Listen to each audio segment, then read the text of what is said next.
Just trust me, you'll be fine. Stop, kalian pernah nonton berita yang ini belum? Kasus mutilasi di Kecamatan Pacet, Mojokerto, Jawa Timur. Polisi menangkap seorang pembunuh wanita hamil muda. Pria bernama Makrus inilah pembunuh wanita bercadar. Ini bukan satu berita dan bukan kejadian langka. Akhir-akhir ini, kasus perempuan dibunuh, diperkosa, bahkan dimutilasi terus bermunculan. Dan yang paling mengkhawatirkan, perlahan kita mulai menganggapnya biasa. Scroll, lewat, dan lupa. Padahal setiap berita ini bukan sekedar kasus kriminal. Ini adalah femisida. Perempuan yang kehilangan nyawanya karena relasi kuasa, kekerasan, dan ketidakadilan. Dan pertanyaannya, di mana posisi Al-Quran melihat semua ini? Assalamualaikum. Hai, perkenalkan nama saya Siti Nurul Hikmah, angkatan 23 Lokal B. Video ini saya buat untuk memenuhi tugas ujian akhir semester pada mata kuliah Kajian Tafsir Nusantara dengan tema Al-Quran Melawan Femisida dalam Perspektif Tafsir Al-Misbah. Kalau kita perhatikan lebih dalam, kasus pembunuhan perempuan ini tidak berdiri sendiri. Banyak diantaranya terjadi di dalam relasi yang seharusnya aman. Rumah, pasangan, orang terdekat. Inilah yang disebut dengan femisida. Pembunuhan terhadap perempuan yang bukan sekedar soal emosi sesaat, tetapi berkaitan dengan relasi kuasa, dominasi, dan anggapan bahwa perempuan bisa dikontrol, bahkan dimiliki. Masalahnya bukan hanya hukum pidana, tetapi cara pandang terhadap manusia. Dan disinilah Al-Quran berbicara. Allah berfirman dalam Quran Surah Al-Isra ayat 33, yang artinya, dan janganlah kamu membunuh jiwa yang diharamkan Allah, kecuali dengan alasan yang benar. Sekilas ayat ini terdengar sederhana, tetapi menurut tafsir Al-Misbah, larangan ini bukan hanya bersifat hukum, melainkan penegasan nilai dasar kemanusiaan. Quraisy menjelaskan bahwa kata nafs dalam ayat ini bersifat umum. Artinya, setiap manusia tanpa melihat jenis kelamin, status, atau relasinya dengan pelaku.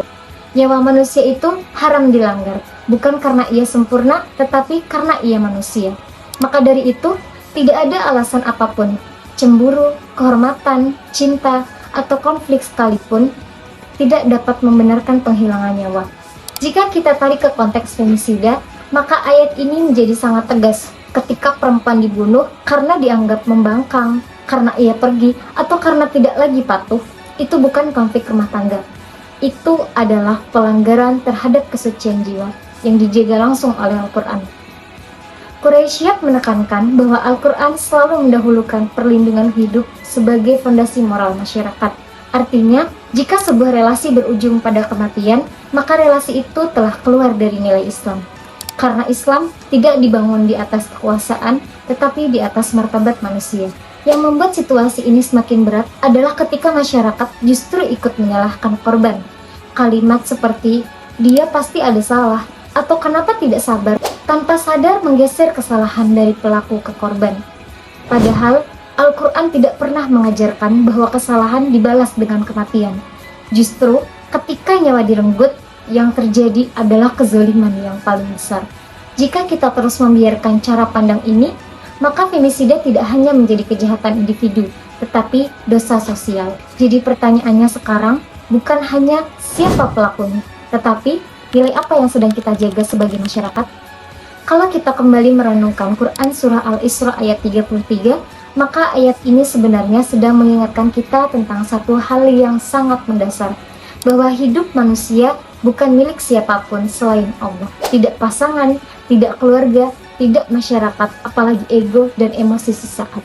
Ketika seseorang perempuan kehilangan nyawanya karena femisida, yang direnggut bukan hanya hidupnya, tetapi juga martabat kemanusiaan yang dijaga oleh Al-Quran.